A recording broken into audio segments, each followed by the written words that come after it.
going against the grain, it sounds like you're trying to impede the vision. Yeah, when you're like actually supporting it. You know, bless my dad's heart, because when I was a kid, that was my dad's role. Rondell, like, he was always the guy who like had to call it like it was, despite everybody's like emotions. And God bless him for it, man, because if he didn't step up and do that, I mean, I would have been in all kinds of messes. I mean, that's just.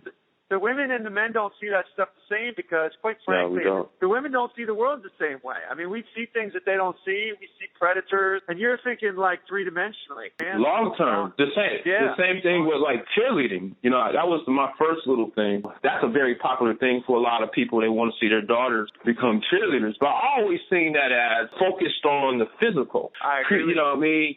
And it's going to evolve. So when they're little, it's cute. It's definitely cute. But what are their ultimate doing? They're locking and popping. They're throwing each other's up, splitting their legs open. I'm like, I can understand it, but I'm not going to have my daughters. There's other alternatives. So there is not a no, but it's how about do this or how about try that?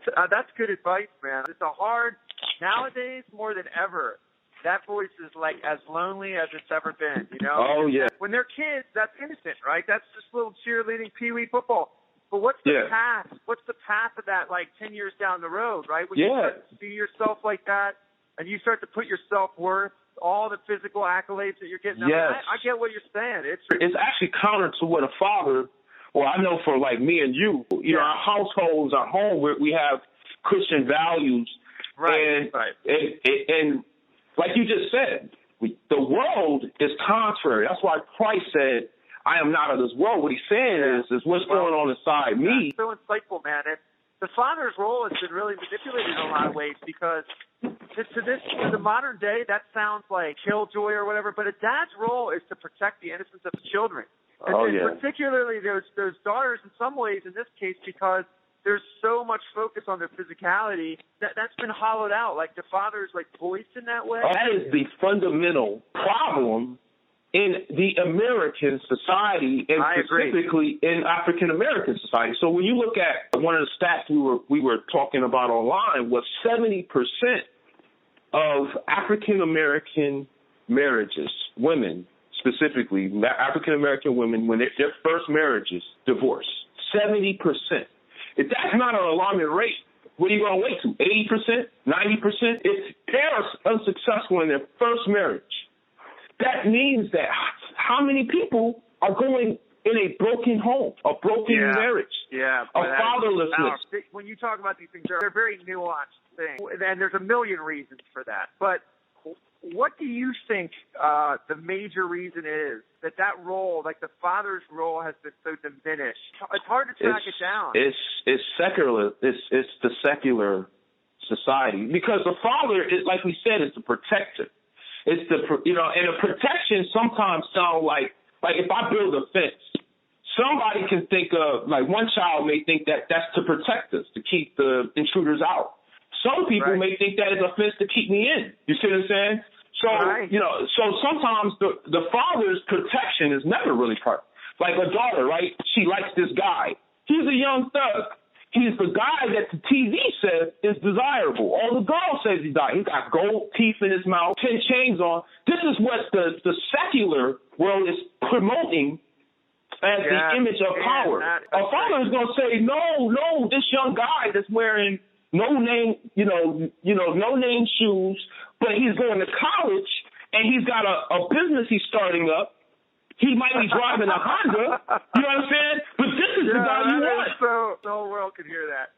No, you're exactly right. I mean, that's exactly right. And somehow that's become like crazy talk. Like that's the crazy thing about the world is somehow what you just said, which sounds like 100% common sense to my ears, is like crazy talk to the world. And and I'll tell you what's really weird about that. You could almost understand it if the results were good. Like, in other words, if the secular results, because we've seen the secular results now for 20 years, and the results aren't good, just like you said. Fatherlessness, families are broken up, we got crime, we got children not seeing their identity in God creation, but instead in God only knows what they're seeing their identity in. On the one hand, if the results were wonderful, then you can understand how they would like reject what you just said. But the results of these secular identities and these secular messages that you're talking about have been horrible.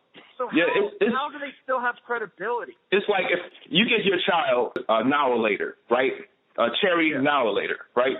Right. Then you give them that for a week. And then go out and take them to the field and pick cherries. And then you ask them which one they want. Do the same thing for any fruit on earth. Dandelions, red clover.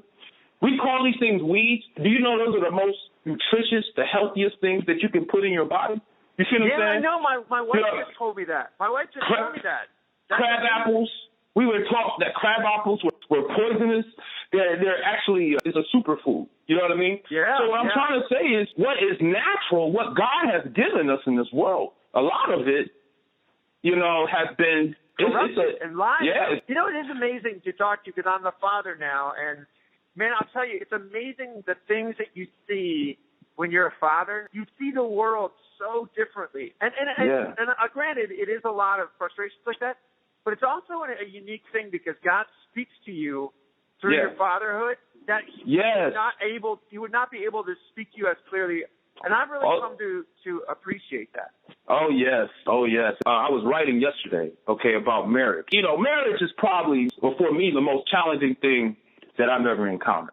But it's also the most rewarding thing that you ever encountered, right? That's true. And so some of the trials and tribulations that you go through, right, it seems like, man, this is unbearable, right? I can't get through it.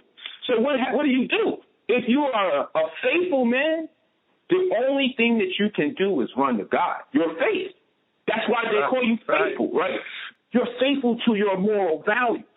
So, a lot of men, they get a tough time. They're not getting intimacy as much as they want or whatever it is. They'll go run to another woman to try to, supplement that. Your grace is weighed upon your obedience. Running to God rather than running away.